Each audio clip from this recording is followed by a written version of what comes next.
Hello students of class 9. Today we will start a new chapter from your Kaveri book. The name of the chapter is Winds of Change.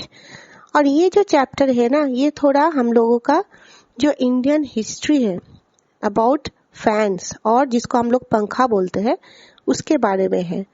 तो ये बहुत interesting एक बोल सकते हो chapter है जिसमें बहुत सारे पंखों के बारे में है, कहाँ पर ये ओरिजिन हुआ था, इसका कल्चरल इम्पोर्टेंस क्या है, मॉडर्न टाइम्स का कैसे होता है, राजस्थान, गुजरात, ये सब जगह पे हाउ द पंखास वर देयर। सो इस चैप्टर को रीडिंग पढ़ने के पहले हम लोग थोड़ा सा इसका रीडिंग तो आप लोग भी पढ़ सकते हो, तो थोड़ा सा इसका summary in both English and Hindi हम समझा देते हैं। सबसे पहले इस चैप्टर में मेन जो टॉपिक है वो है origin and early use of पंखास। अब ये पंखा वर्ड कहाँ से आता है? The word pankha comes from actually pankh. पंख का मीनिंग होता है बर्ड्स फेदर। ये तो पता है जिसका अर्थ है कि पक्षी का पंख। तो एंशिएंट इंडिया में क्या हुआ था ना, पंखास एंड पंखीज were used as hand fans. तो ये जो पंखों का जो उपयोग होता है ना, हाथ के पंखे के रूप में किया जाता था। तो इनके जो यूज होता था ना, वो प्रमाण दूसरी शताब्दी के जो बोल सकते हो कि जो अजंता के पेंटिंग्स होता है वहां पर इसका बहुत सारा एविडेंस मिला था from the 2nd century CE।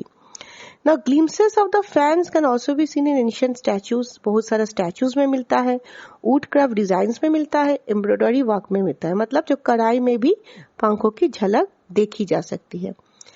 इनका यूज कहाँ पर होता था? मंदिरों में, दैट मीन्स टेम्पल्स में। किसके लिए? To fan the deities. Deities का मतलब होता है कि मंदिरों में देवी देवताओं को हवा देने के लिए। और क्या होता है? राज दरबारों में भी हम लोग पता है ना, royal courts for the kings, this पंखास वर यूज्ड देयर आल्सो। और वे एक तरह का नहीं होता था, साइज अलग होता था। Variety of sizes are there from small to very large. इसके बाद नेक्स्ट टॉपिक जो इसमें बोला गया है वो है cultural importance and regional diversity.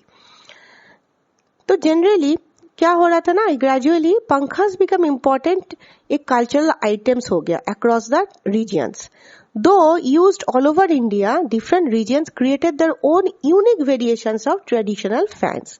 मतलब क्या है, हालांकि इनका उपयोग पूरे भारत में होता था, लेकिन विभिन्न क्षेत्रों ने अपनी अपनी शैलियों को विकसित करने के लिए क्या किया था इसमें, और अपना कुछ क्रिएटिविटी दिखाए थे। तो इसमें तो जो इम्पोर्टेंस होता है या जो मटेरियल्स यूज होता है वो क्या क्या यूज होता है? बैम्बू यूज होता है, पाम लीफ होता है, उसके बाद होता है केन, सिल्क, ब्रास, लेदर, सिल्वर और भाई बहुत सारा डेकोरेटेड आइटम्स।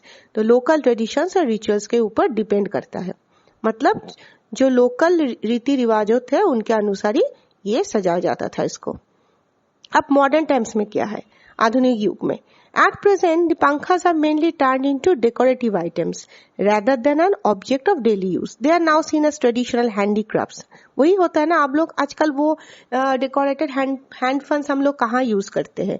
सारे जगह पे जो एक ट्रेडिशनल हैंडक्राफ्ट हम लोग घर पे सजा के रखते हैं to show our custom, show our tradition. The design of each पंखा reflects the culture of the region where it is made. जहाँ का पंखा है वहां पर जो डिजाइन दिया जाता है उससे पता चलता है कि ये जो डिजाइनर पंखा है ना, ये एक्चुअली कौन सा जगह से है।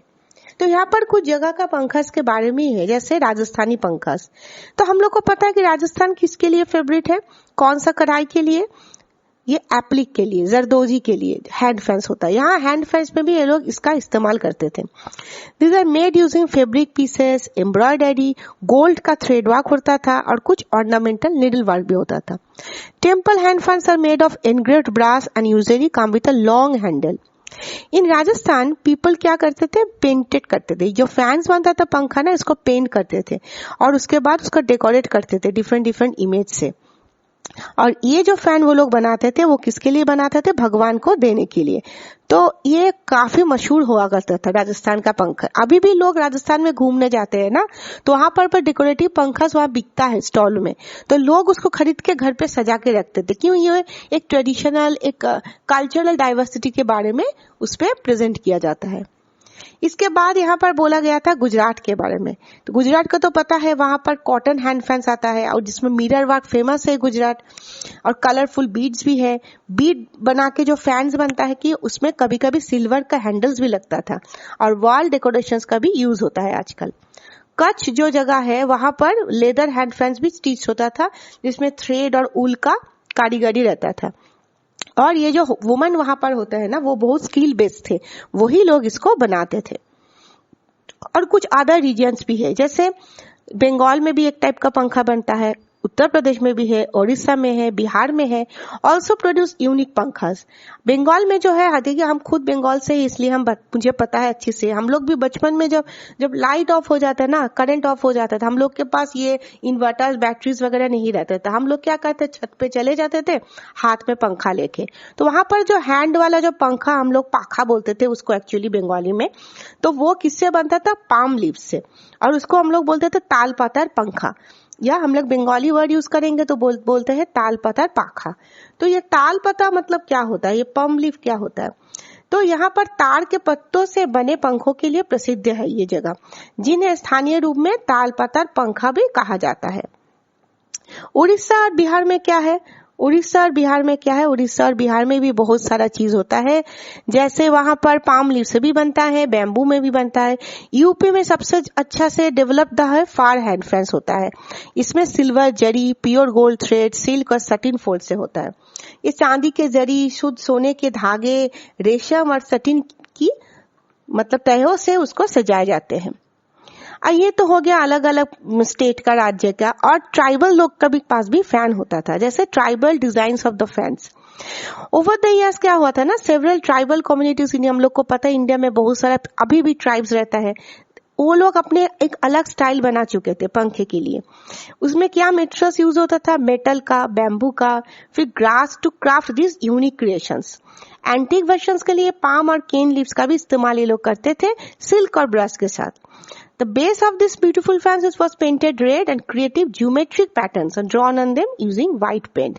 मतलब ये geometric patterns उसमें ड्रॉ करते थे white paint की से। इसके बाद प्रिजर्वेशन एंड चेंजिंग यूज, ये सबसे लास्ट में ये टॉपिक था। इसके बारे में बोला गया है कि टेक्नोलॉजी के कारण एवरीडे यूज ऑफ पंखा हैज रिड्यूस्ड। ऑब्वियसली हम लोग अभी हैंड वाला पंखा कहाँ यूज करते हैं। However they are preserved as cultural artifacts. अभी भी बहुत सारा लोगों के घर में, म्यूजियम्स में ये ना प्रिजर्व करके रखा गया है, to show their culture, to show their traditions. Today, pankhas are used in exhibitions, commercial markets, helping artisans earn livelihoods and keeping India's handicraft traditions alive. मतलब भारत के जो हस्तशिल्प है, इसको परंपराओं को जीवित रहने के लिए ये सब अभी भी बिकता है। तो ये हो गया main summary of the full chapter. इस चैप्टर में और एक चीज बहुत इंपॉर्टेंट है, वो एसेंस ऑफ द लेसन। इस लेसन से एक्चुअली क्या हम लोग को जानने को मिलता है? इस लेसन को हम लोग जानने को क्या मिलता है कि वर्ड पंखा, या बोल सकते हो जो मेन इंपॉर्टेंट पॉइंट्स है, जो हम इस वीडियो में भी हम शेयर कर चुके। बच्चों अगर पॉसिबल होगा तो वीडियो को पॉज करके उसका स्क्रीनशॉट लेके आप लोग अपना कॉपी में नोट बना सकते हैं। जैसे द वर्ड पंखा इज डिराइव्ड फ्रॉम पंख, which means a bird's feather. Pankhas have used in India since ancient times, as seen in Ajanta cave paintings, sculptures and embroidery. Earlier times, pankhas were commonly used in homes, temples, farms, royal courts. उसके बाद different sizes का बनता था, small to handle fans. Different regions of India developed their own unique styles of pankhas based on the local culture and tradition and the materials available at that region. Wide variety of materials such as sola, fabric, leather, bamboo, silk, beads और भी metals, बहुत सारा चीज use होता है पंखे बनाने के लिए।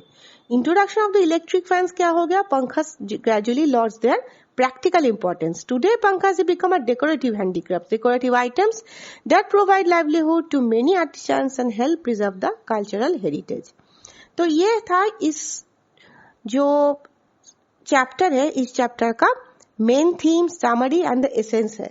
इसके बाद इस चैप्टर का हम लोग एक नेक्स्ट वीडियो हम लाएंगे, जिसमें कुछ इंपॉर्टेंट वोकेबुलरी वर्ड्स के बारे में बोलेंगे, साथ ही साथ उसका क्वेश्चन आंसर भी डिस्कस करेंगे।